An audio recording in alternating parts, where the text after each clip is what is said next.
Caros irmãos, queridas irmãs, todos os anos, no segundo domingo da Quaresma, a Santa Mãe Igreja nos faz meditar o mistério da transfiguração de Jesus. Na quarta-feira de cinzas, nós iniciamos os exercícios quaresmais. Nós iniciamos a nossa caminhada para a Páscoa.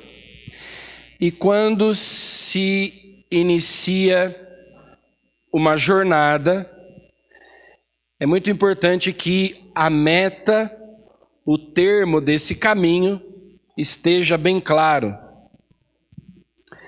É por isso que Jesus, pedagogicamente, quis levar Pedro, Tiago e João para o Monte Tabor. Embora os evangelhos não especifiquem qual foi o monte sobre o qual Jesus se transfigurou, nós sabemos pela tradição que se trata do Monte Tabor. Jesus os levou até esse monte e ali se transfigurou diante deles, justamente porque eles estavam bastante assustados devido ao primeiro anúncio da paixão que Jesus tinha feito um pouco antes. Depois da profissão de fé de Pedro, Jesus faz o primeiro anúncio da paixão e, evidentemente, os discípulos são surpreendidos com aquele anúncio, com aquela notícia. Jesus fala pela primeira vez ele fala sobre a sua paixão, sobre a sua morte na cruz. E os discípulos ficam apavorados, confusos, sem compreender. É, digamos assim, um anticlímax. Um momento antes, Jesus revela que ele é o Messias. O Espírito Santo revela a Pedro e ele responde em nome dos 12 que Jesus é o Filho de Deus vivo. E a expectativa dos discípulos, claro, era muito diferente. Eles esperavam que Jesus, então, em breve, estabeleceria um reino, que ele venceria, que ele triunfaria sobre os inimigos do povo, expulsaria os romanos, faria uma revolução. No entanto, logo em seguida Jesus diz: eu serei rejeitado pelas autoridades dos judeus. Eles não me aceitarão como Messias, e eu serei entregue aos pecadores, e eu serei torturado, escarnecido, humilhado, e sofrerei uma morte ignominiosa, uma morte humilhante na cruz. Então, isso obviamente causa um transtorno, causa um clima bastante ruim entre os discípulos. Tanto é que São Pedro, como nós sabemos, se afasta com Jesus, chama Jesus num canto e diz: olha, Jesus, não fique dizendo essas coisas. Não é assim que se faz. Não é assim que se fala. E Jesus diz para ele: afasta-te, Satanás. Você tem uma mentalidade mundana. Você não pensa os pensamentos de Deus. Você não pensa como Deus pensa. Esse é o plano de Deus. É assim que Deus, na sua providência, estabeleceu que as coisas devem acontecer, e assim será. Goste você ou não, queira você ou não. Então Jesus, para consolar, de certo modo, o coração dos discípulos e prepará-los para a paixão, prepará-los para a cruz, porque além de dizer que ele seria crucificado, Jesus em seguida diz para eles: se vocês quiserem me seguir, vocês já sabem quem eu sou, vocês já sabem qual é a minha missão. Se vocês querem me seguir, então agora cada um renuncie a si mesmo, tome a sua cruz e me siga. Ou seja, não é só que Jesus vai morrer, mas que eles vão morrer também. Então Jesus, para consolar o coração desses discípulos, poderia ter levado os 12, mas Jesus escolhe levar esses 3, Pedro, Tiago e João, que depois serão chamados nos Atos dos Apóstolos de as colunas da igreja. Eles serão os que estarão com Jesus também no Horto das Oliveiras, na agonia de Jesus. Então eles participam da transfiguração e depois participam também daquele momento de dor, de agonia, aquela angústia mortal que Jesus sentiu no Horto das Oliveiras. E ali Jesus se transfigura. O Tabor, a transfiguração, é para os discípulos um antegozo do céu, uma antecipação da glória futura, uma antecipação da ressurreição. Como também a Eucaristia é para nós uma pausa restauradora na caminhada rumo ao céu. A Eucaristia é o céu, a missa é o céu na terra. Nós aqui experimentamos na terra um pouco daquilo que será a eternidade, um pouco daquilo que será a vida eterna, unindo-nos a Deus, adorando a Deus, prestando culto a Deus na Santíssima Eucaristia. Então a missa é o nosso Tabor. Deus vai, em cada missa, nos dando esta pausa restauradora, para nós recarregarmos as forças, para Ele nos consolar, para Ele nos abastecer com a sua graça. Foi o que Jesus quis fazer com aqueles 3. Olha, vocês estão muito assustados, vocês não estão entendendo. Os evangelhos até dizem que eles não entenderam o que Jesus disse quando Ele falou sobre a cruz. E eles até tinham medo de perguntar. Vai que a gente pergunta e Ele confirma que é isso mesmo que a gente está pensando. Então é melhor nem perguntar muito. Jesus percebe que eles estão amedrontados, que eles estão confusos, que de repente eles estavam tão entusiasmados porque finalmente encontramos o Messias. Jesus é o Filho de Deus. E agora Ele diz para nós que será crucificado, que vai morrer. Eles esperavam que Ele triunfaria. E Jesus está dizendo para nós que Ele será vencido. Então, ali, Jesus os ajuda a enxergarem atrás da cruz, a experimentarem antecipadamente a glória da ressurreição. Não só para que eles atravessassem aquele drama que seria na vida deles, aquela experiência de fracasso que seria para eles a cruz, um gosto amargo de todas as nossas esperanças foram sepultadas. É bem isso que a gente vê no diálogo entre Jesus e os discípulos de Emaús. No domingo de Páscoa eles dizem: nós esperávamos que Ele fosse libertar Israel, mas já faz 3 dias que Ele morreu e foi sepultado, e até algumas mulheres disseram que foram ao túmulo e que o túmulo estava vazio, mas ninguém o viu. Sem esperança. E Jesus então com a transfiguração, quer prepará-los, não só para a cruz, mas para todos os sofrimentos futuros que eles vão experimentar ao longo de sua vida, porque, afinal de contas, eles vão ter que pregar o evangelho no mundo inteiro,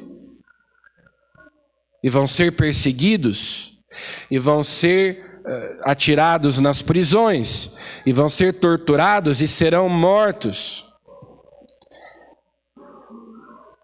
E naqueles momentos eles poderão se lembrar lá do Tabor e pensar, vale a pena. Vale a pena tudo isso, porque há uma recompensa preparada para mim no céu. Que é o que Jesus diz lá nas bem-aventuranças, né, que nós lemos há alguns domingos ali no tempo comum ainda. A última bem-aventurança: bem-aventurados sereis vós, quando vos perseguirem, caluniarem e mentindo disserem todo tipo de mal contra vós por causa de mim. Alegrai-vos e exultai, porque será grande a vossa recompensa no céu. E ali eles já puderam ver um pouco qual será a recompensa, né? Como o atleta que vai competir, e então eles colocam o troféu para que ele veja, olha, se você ganhar, você vai ganhar isso daqui, ó. Esse aqui é o prêmio, né? Quando alguém entra numa disputa, então é anunciado, olha, o primeiro ganhador vai ganhar tantos R$1.000, e vai ganhar uma viagem, e vai ganhar esse troféu. Fique de olho aqui, esse é o prêmio. Assim Jesus quis prepará-los para todas aquelas dificuldades que eles enfrentariam depois. E é por isso que sempre no segundo domingo da Quaresma a igreja nos faz meditar sobre esse evangelho. Quarta-feira de cinzas nós começamos os exercícios quaresmais, né? Mortificação. Nós temos que passar pela cruz, pela morte. Morrer para mim mesmo, morrer para o pecado, morrer para o mundo, morrer para o homem velho, a mulher velha, o egoísmo. Mas no meio do caminho pode ser que a gente comece a desanimar. Afinal de contas, vale a pena tudo isso? Não só agora durante a Quaresma, né? Como Jesus disse para os discípulos, no mundo tereis tribulações, vocês vão sofrer. Mas coragem, eu venci o mundo. Essa é a vitória que vence o mundo, a nossa fé. Então, nós quando meio que vamos desanimando e pensando, será que vale a pena tudo isso? Para que tanta coisa? Aí nós temos que levar o coração para o alto, corações ao alto, né? Fixar os olhos em Jesus. Afinal de contas, qual é o sentido dessa mortificação? Por que dessa penitência? Por que de tanto tempo dedicado à oração? Por que tanta luta, tanto combate contra o pecado? Afinal de contas, qual é o prêmio? Que vantagem nós vamos ter com tudo isso? E assim como os discípulos lá no Monte Tabor puderam vislumbrar, experimentar um pouco do que será o céu, a nós é concedido, em vários momentos da nossa vida, essa experiência de Deus, esse antegozo do céu, especialmente na Eucaristia, para nós nos lembrarmos sempre de novo que Ele é o motivo. O prêmio é Ele mesmo, é o próprio Jesus. Como São Paulo diz, por causa dele eu perdi tudo, e eu considero tudo como lixo. Nada vale, nada importa comparado a esse bem supremo que é Cristo Jesus. Então eles viram Jesus conversando com Moisés e Elias. Moisés e Elias, que como nós sabemos representam a lei, Moisés, e os profetas, Elias. É o Antigo Testamento, é um resumo do Antigo Testamento, né? Em Jesus, todas as promessas que Deus fez se cumprem. se realizam. Aquela promessa que Deus fez a Abraão na primeira leitura. Tudo se cumpre em Jesus. Deus é fiel, Ele cumpre as suas promessas. Também porque Moisés e Elias, ambos fizeram uma forte experiência de Deus no alto de uma montanha. A mesma montanha, inclusive. O Sinai e o Horebe, na verdade, são nomes diferentes para um mesmo lugar. Ali no Sinai, Moisés experimentou a presença de Deus diante da sarça ardente, e depois quando ele recebeu as tábuas da lei, e o profeta Elias, aquela brisa suave que passou por ele no Horebe.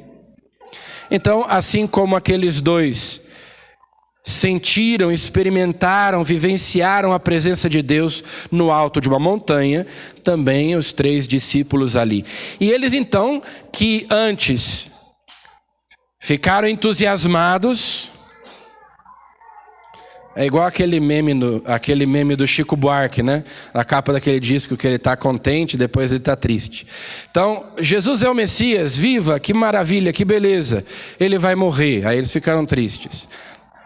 Aí Jesus leva eles lá para cima do monte, Jesus fica brilhante como o sol, aparece Moisés e Elias. Oba, estamos contentes de novo. Aí Pedro diz, é bom ficar aqui, vamos fazer tendas, não vamos nem descer mais lá para baixo, porque lá para baixo tem cruz, vamos ficar aqui por cima mesmo que está melhor.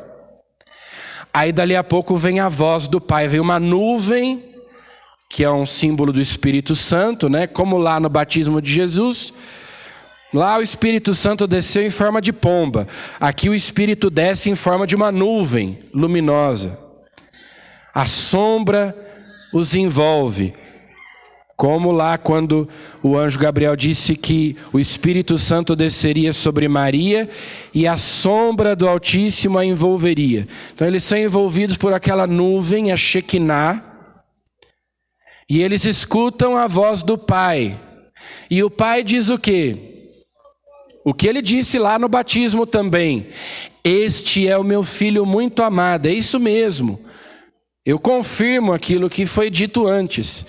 Nele eu coloquei todo o meu bem-querer, todo o meu amor, toda a minha afeição, toda a minha complacência, o meu espírito. Mas aqui ele acrescenta uma outra palavra que lá no batismo não aparece. Escutai-o. Escutai-o. Por quê? Porque eles não estavam querendo escutar Jesus. Olha, não vamos nem perguntar, nós não estamos entendendo, nós não estamos querendo entender, né? E é melhor nem perguntar, porque vai que é isso mesmo que ele quer dizer. E aí diz que eles ficaram apavorados, né? Eles estão bipolares aí, né? Fica feliz, fica triste, fica feliz, fica triste, fica feliz, fica triste. Porque o Pai diz, é isso mesmo, escutem o que o meu filho está dizendo. Aprendam a aceitar a minha vontade quando ela se manifesta. Como Abraão ali na primeira leitura. Sai da tua terra, vai para o lugar que eu te mostrarei. Deixa tudo para trás. Sim, Senhor, estou indo. A obediência da fé. Escutem a palavra do meu filho. Ah, mas ele está falando de cruz, ele está falando de dor, ele está falando de sofrimento, de sacrifício, de renúncia. Nós não queremos escutar isso. Nós queremos ouvir falar de glória, nós queremos ouvir falar de ressurreição. Pois é, vai ter a ressurreição lá na frente. Mas não tem como chegar lá sem passar por aqui pela cruz. Escutem, aceitem a minha vontade. Pare de querer fazer as coisas do seu jeito. E aprenda a fazer as coisas do jeito de Deus. Pare de querer impor a sua vontade a Deus. E deixe que Deus faça as coisas conforme a vontade dele. No mundo tereis tribulações, mas coragem. A vitória é certa, o triunfo é certo, mas o caminho para chegar até lá é um caminho tortuoso, é um caminho cheio de espinhos, de pedras. é preciso passar pela morte para chegar à ressurreição. Escutem o meu filho, deem atenção ao que ele está dizendo. Tenham confiança nele. E daí então, eles ficaram apavorados, caíram com o rosto por terra, e Jesus vai lá de novo consolá-los, Toca cada um dos três e diz: levantem-se, não tenham medo. Aí eles se levantam e já não veem nada a não ser Jesus. E é assim que tem que ser. Ver somente Jesus. Não ficar olhando para as outras coisas. Ver somente Jesus. Ter os olhos fixos nele é a meta. Ah, mas eu estou sofrendo. Ah, mas está difícil. Ah, mas eu não aguento mais. Não fique olhando para as outras coisas, para as outras pessoas. Olhe para ele e só para ele. Não veja mais nada a não ser ele. Pense na recompensa. A recompensa não há outra melhor. É ele mesmo. Ele se dá a nós em recompensa. Então, nós começamos, faz 12 dias que começou a quaresma, tem ainda muito tempo pela frente. E a igreja então, como Jesus fez com os discípulos, neste segundo domingo nos traz a transfiguração para nós nos lembrarmos. Mas está difícil, de conseguir ser fiel a esses propósitos, a esses exercícios quaresmais. Olha lá para frente. Olhos fixos em Jesus. Corações ao alto. Presta atenção. Nós estamos aqui caminhando no Vale de Lágrimas. É uma terra de exílio. Mas a nossa meta é a pátria. É o céu. Vale a pena. Vale a pena. Preste atenção que tem uma boa recompensa lá na frente. O troféu. E assim, ele vai nos consolando e nos animando para nós não desistirmos. Não só para nós atravessarmos o tempo da quaresma, mas para nós atravessarmos a vida e nos mantermos fiéis, não desanimarmos, não desistirmos e chegarmos lá na meta no final da nossa vida. O próprio tempo da quaresma é um tempo de transfiguração para nós.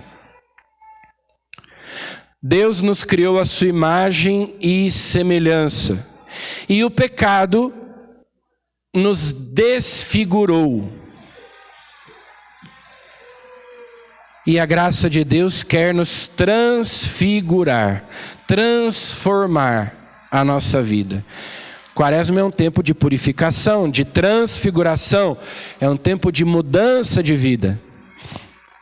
O profeta Isaías, 600 anos antes de Cristo, profetizou a morte de Cristo dizendo: tão desfigurado ele estava que nem tinha aspecto humano, não tinha beleza para atrair o nosso olhar. Nós não queríamos nem olhar para ele, tão desfigurado ele estava. E Jesus ficou desfigurado na paixão para nos transfigurar, para nos devolver a imagem, para que nós nos tornássemos de novo, como lá no princípio, imagem de Deus, para nós refletirmos a glória, a beleza de Deus. Então, a quaresma é tempo de transfiguração, de mudança de vida, de conversão de Deus.